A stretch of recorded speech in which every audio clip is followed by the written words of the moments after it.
कल्पना कीजिए, एक ऐसा शहर जो कहता है यहाँ मौत नहीं, सिर्फ मुक्ति है।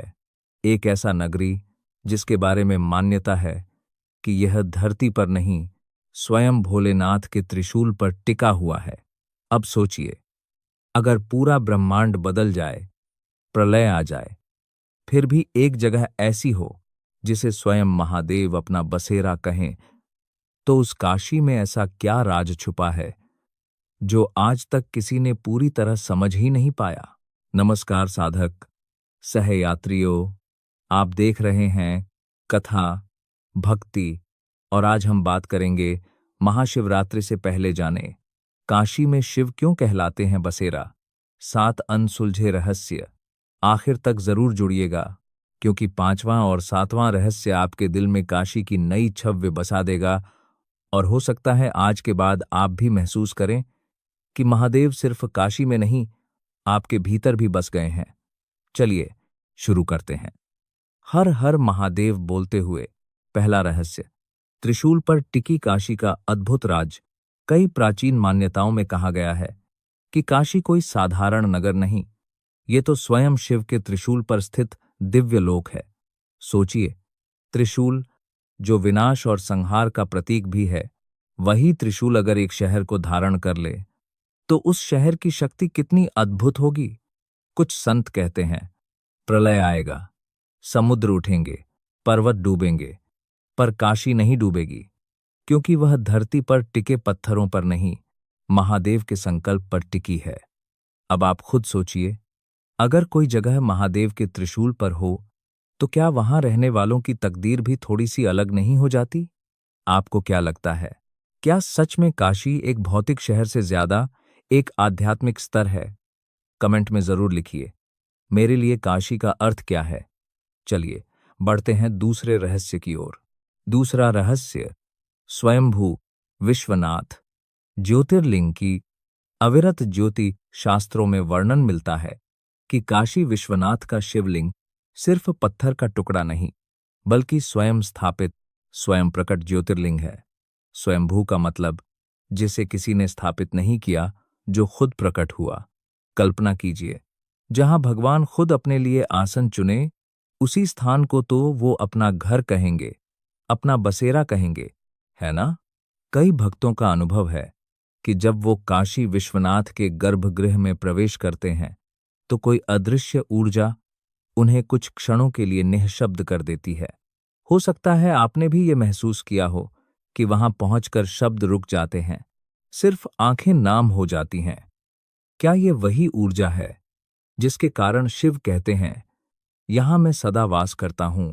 अगर कभी आप वहां गए हों तो अपना अनुभव कमेंट में जरूर शेयर कीजिए, शायद आपकी कहानी से किसी और की आस्था और गहरी हो जाए। तीसरा रहस्य, अविमुक्त क्षेत्र, जहां मृत्यु भी मुक्ति बन जाती है। काशी को एक और नाम से पुकारा जाता है, अविमुक्त क्षेत्र। अविमुक्त यानी जिसे कभी छोड़ा न जाए। कहा जाता है शिव ने स्वयं वचन दिया है कि मैं काशी को कभी नहीं छोड़ूंगा, और जो यहां अंतिम सांस लेगा उसे मैं स्वयं मुक्ति का मार्ग दिखाऊंगा। सोचिए, बाकी दुनिया में मृत्यु एक अंत मानी जाती है, लेकिन काशी में मृत्यु को एक महान शुरुआत माना जाता है, मोक्ष की शुरुआत। यही कारण है कि अनगिनत साधु, संत और साधक अपने जीवन के अंतिम समय में काशी में रहना चाहते हैं। कई कहानियां हैं जहां अंतिम समय में किसी के कान में राम नाम स्वयं शिव देते हैं। इसे महामृत्युंजय करुणा कहा गया है। खुद से पूछिए, ऐसा कौन सा शहर है जहां मृत्यु भी लोग चुनकर जाना चाहते हैं? शायद इसीलिए शिव कहते हैं, यह मेरा बसेरा है, क्योंकि यहां मौत भी डर नहीं, द्वार बन जाती है। चौथा रहस्य, शिव का नृत्य स्थल। पहला तांडव और काशी का नाता। कई पुराणों में संकेत मिलता है कि शिव का तांडव वह दिव्य नृत्य जिसमें सृष्टि की रचना, स्थिति और संहार तीनों समाये हैं। उसके प्रथम प्रकट स्थलों में काशी का विशेष उल्लेख मिलता है। रात गहरी हो, घंटियों की गूंज हो, मंदिरों में दीपक झिलमिला रहे हों और गंगा किनारे हवा में हर हर महादेव की ध्वनि तैर रही हो। ऐसे वातावरण में अगर आप शिव के तांडव की कल्पना करें, तो क्या आपको नहीं लगता कि काशी ही वो भूमि होगी जो उस ऊर्जा को संभाल सके? यही कारण है कि कई साधक मानते हैं कि काशी सिर्फ ईंट पत्थर का शहर नहीं, बल्कि शिव के नृत्य की लय है, उनकी चेतना की धड़कन है। और जब किसी का बसेरा उसकी ही धड़कन में हो, तो वो स्थान कितना अपना हो जाता है। पांचवां रहस्य, महाशिवरात्रि की रात जब काशी बदल जाती है। अब बात सबसे महत्वपूर्ण, महाशिवरात्रि का इस सब से क्या संबंध? मान्यता है कि महाशिवरात्रि की रात शिव की जागरण रात्रि है, और जब पूरा संसार अपनी अपनी जगह से भक्ति में डूबता है, तब काशी की रात कुछ और ही बन जाती है। कहा जाता है कि इसी रात शिव सबसे अधिक जागृत रूप में अपने भक्तों को देखते हैं।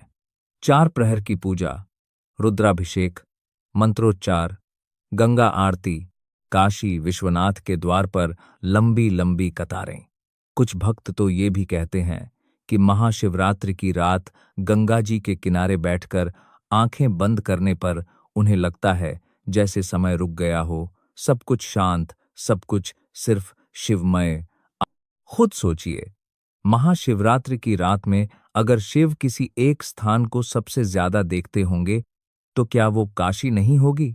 इसीलिए कहा जाता है, महाशिवरात्रि आने से पहले अगर दिल में काशी का भाव बसा लिया, तो मानो महादेव पहले ही आपके भीतर अपना स्थान बना लेते हैं।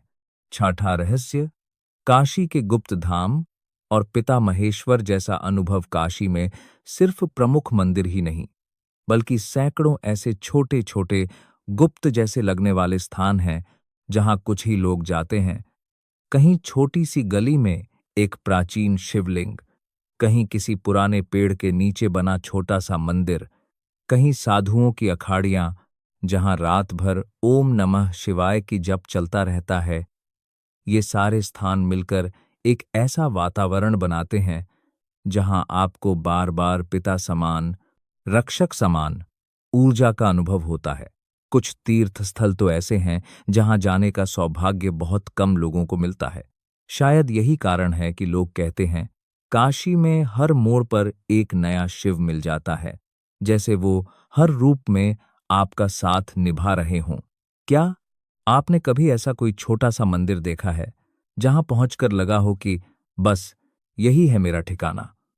अगर हां, तो हो सकता है कि आपने भी अपने जीवन में एक छोटी सी काशी महसूस की हो। सातवां और सबसे गहरा रहस्य, शिव ने काशी को ही अपना स्थायी बसेरा क्यों चुना? अब आते हैं सबसे महत्वपूर्ण प्रश्न पर। शिव तो कैलाशपति भी हैं, औघड़दानी भी, वैरागी भी, फिर वे कहते क्यों हैं, काशी मेरा वास स्थल है, मेरा बसेरा है? कई संत इसका बड़ा सरल पर गहरा उत्तर देते हैं। कैलाश शिव का समाधि स्थल हो सकता है, पर काशी शिव का संबंध स्थल है। कैलाश पर वे योगी हैं, पर काशी में वे जगत गुरु हैं, जो हर जाति, हर वर्ग, हर जीवन के प्राणी को गले लगाते हैं। काशी में राजा भी आता है, फकीर भी, विद्वान भी, अनाथ भी, और हर कोई उसी एक शिवलिंग के सामने सिर झुकाता है। शायद इसी समानता ने, इस करुणा ने, इस स्वीकार ने काशी को वो जगह बना दिया जहां शिव कहते हैं, यहां मैं हमेशा रहूंगा, क्योंकि यहां मुझे हर रूप में मेरा ही अंश दिखता है। तो क्या शिव काशी में बसे हैं, या काशी शिव में बसी है? या फिर जहां जहां सच्चे भाव से हर हर महादेव गूंजता है, वहीं वहीं छोटी छोटी काशियां बन जाती हैं। ये रहस्य शायद कभी पूरी तरह खुल ना पाए, और हो सकता है इसी अधूरेपन में इसकी सबसे बड़ी खूबसूरती छुपी हो। अगर इस कथा को सुनते सुनते आपके मन में भी एक पल को लगा हो कि मैं भी काशी जाना चाहता हूं, या कम से कम अपने दिल में काशी बसाना चाहता हूं, तो यकीन मानिए, यही से आपकी आध्यात्मिक यात्रा शुरू हो चुकी है। अब आपसे एक छोटी सी प्रार्थना, अगर इस वीडियो ने आपके हृदय को छुआ हो, तो इसे एक लाइक जरूर दें, ताकि YouTube और ज्यादा भक्तों तक इसे पहुंचा सके। कमेंट में मुझे बताइए, इन 7 रहस्यों में से कौन सा रहस्य आपके मन को सबसे ज्यादा स्पर्श कर गया? पहला, त्रिशूल वाला रहस्य। तीसरा, अविमुक्त क्षेत्र या 7वां शिव के बसेरे वाला। और अगर आप ऐसे ही शिव, काशी और भक्ति से जुड़ी और गहरी रहस्यमय कथाएं सुनना चाहते हैं तो हमारे चैनल कथा भक्ति को अभी सब्सक्राइब कर लीजिए, साथ में घंटी का निशान भी दबा दीजिए, क्योंकि अगली वीडियो में हम काशी विश्वनाथ मंदिर के 7 छुपे हुए रहस्यों की बात करेंगे, जो महाशिवरात्रि के समय और भी ज्यादा जागृत हो जाते हैं। मिलते हैं अगली कथा में। तब तक याद रखिए, जहां जहां शिव का नाम है वहीं वहीं काशी का धाम है। हर हर महादेव।